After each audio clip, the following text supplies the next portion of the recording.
Festa Pashkëve në Fish të Lezhës këtë vit erdhi ndryshe duke mbledhur qindra vizitor vendës dhe huaj në një aktivitet tashmë tradicional, kampionatin e thyrjes së vezëve.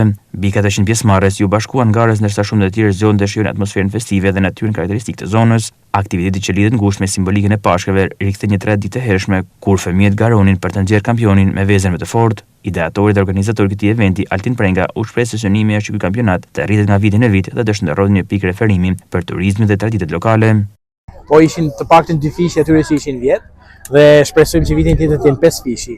Dhe të shohësh livadët e fishtës plot me familje, me fëmijë që luajnë nëpër livadhe dhe do vazhdojnë deri vonë mes edhe baktive, huaj, domethënë është një vend parajs, një amfiteatër natyror që na ka fal Zoti dhe është vendi ku kanë linë Axhesh Fishta.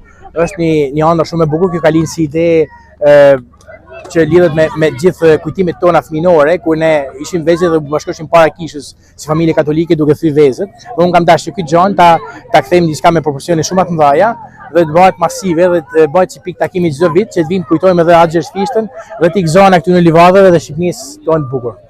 Fituesja e këtij viti, Gjuliana Ndoja, e cilësoi eksperiencën si mjaft emocionuese dhe shpreson që aktiviteti të vijojë edhe në vitin e vijim, ndërkohë pjesëmarrës të tjerë treguan se kishin ardhur për të organizuar, por fati kishte shpërblyer duke i bërë dhe fitues çka shtoi emocionin e garës.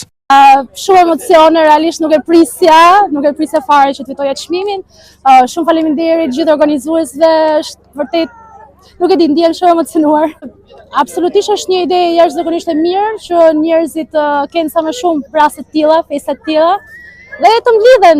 Atëherë ne me bashkë me familjen, Shkodër, për fundjavë dhe pasi pankëm për kondicionin e vezëve, dhe ose me marrë familjarisht, dhe fatmirësisht vlla jon fitoi një çmimin e tretë. Ja kalime shumë bukur për që ashtu dhe nuk dojnë me fagjatë dhe fitove çmimin.